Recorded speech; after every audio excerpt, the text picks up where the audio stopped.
ജനങ്ങള് CPM-ന് 10 കൊല്ലം ഭരിക്കാൻ അവസരം കൊടുത്തു. എന്നിട്ട് എന്താണ് 10 കൊല്ലം ചെയ്ത് കാണിച്ചിരിക്കുന്നത്? അനാസ്ഥ, അഴിമതി, കടം, പ്രീണ രാഷ്ട്രീയം, നുണ, ജനങ്ങളെ വിഡ്ഢിയാക്കുന്ന രാഷ്ട്രീയം.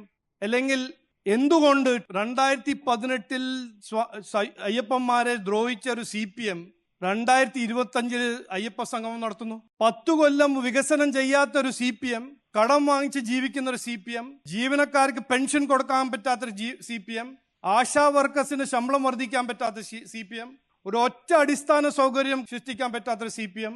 എന്തുകൊണ്ട് ഈ മാസം എല്ലാ ഗ്രാമപഞ്ചായത്തിലും വികസന സദസ്സ് നടത്തുന്നു?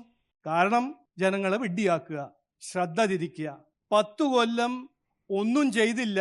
ജനങ്ങൾ ചോദിക്കുമ്പോൾ അവരെ ശ്രദ്ധ തിരിക്കാൻ അവര് ശ്രമിക്കുക.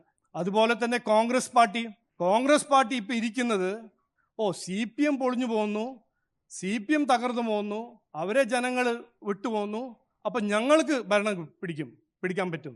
ഇതാണ് കോൺഗ്രസിന്റെ ഒരു തിങ്കിങ്. അങ്ങനെയല്ലല്ലോ. കോൺഗ്രസ് 10 കൊല്ലം ഭരിച്ചപ്പോ യു പി എന്റെ സമയത്ത് ഭരിച്ചപ്പോ എന്താണ് ചെയ്തത്? നശിപ്പിച്ച് വെച്ചില്ലേ ഇന്ത്യനെ. CPM ഇവിടെ ഏറ്റവും കൂടുതൽ തൊഴിലില്ലായ്മ ഇവിടെ സൃഷ്ടിച്ചപ്പോൾ, അതുപോലെ തന്നെ 10 കൊല്ലം കോൺഗ്രസ് ഭരിച്ചപ്പോൾ അത് തന്നെയായിരുന്നു അവിടെയും ചെയ്തത്. കർണാടകയിൽ ഇപ്പോൾ എന്താ ചെയ്യുന്നത്? തെലങ്കാനയിൽ എന്ത് ചെയ്യുന്നു? ഹിമാചൽ പ്രദേശിൽ എന്ത് ചെയ്യുന്നു? പൊളിച്ച് എക്കോണമി കംപ്ലീറ്റ്ലി അവിടെ തകർത്ത് വെച്ചിരിക്കുന്നു. അവിടെ ശമ്പളം കൊടുക്കാൻ കാശില്ല, പെൻഷൻ കൊടുക്കാൻ കാശില്ല. അപ്പൊ ഇവരുടെ രാഷ്ട്രീയം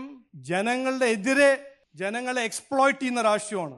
ഈ നാട്ടിൽ, ഈ രാജ്യത്തിൽ ഒരു പാർട്ടി പോളിറ്റിക്സ് ഓഫ് പെർഫോമൻസ് ചെയ്ത് കാണിച്ചൊരു പാർട്ടി ഉണ്ടെങ്കിൽ അത് BJP ആണ്, അത് നരേന്ദ്രമോദിജിയുടെ സർക്കാരാണ്. 10 കൊല്ലം നരേന്ദ്രമോദിജി ഭരിച്ച ജനങ്ങൾ വിശ്വസിച്ചൊരു അവസരം കൊടുത്തപ്പോൾ എന്താണ് നരേന്ദ്രമോദിജിന്റെ BJP കാണിച്ചു കൊടുത്തത്? എവിടെയായിരുന്നു ഇന്ത്യ? ഇപ്പൊ എവിടെയാണ് ഇന്ത്യ? 0%. മരുന്നും ഭക്ഷണത്തിന്റെ GST 0%, 5% ആക്കി കൊടുത്തു, കമ്മിയാക്കി. ഇവിടെ വില കയറുന്നു, അവിടെ നരേന്ദ്രമോദിജി വില കമ്മിയാക്കുന്നു. 10 കൊല്ലം നല്ല പോളിസീസും നല്ല ഭരണം ചെയ്താൽ ജനങ്ങൾക്ക് അതിന്റെ ഗുണം കിട്ടണം. അത് ആരാണ് കാണിച്ചു കൊടുക്കുന്നത്? നരേന്ദ്രമോദിജി, BJP. അത് ഉത്തർപ്രദേശിലെ യോഗിജിയാണോ, മഹാരാഷ്ട്രയില് ദേവേന്ദ്ര ഫഡ്നവിസ് ജി ആണോ?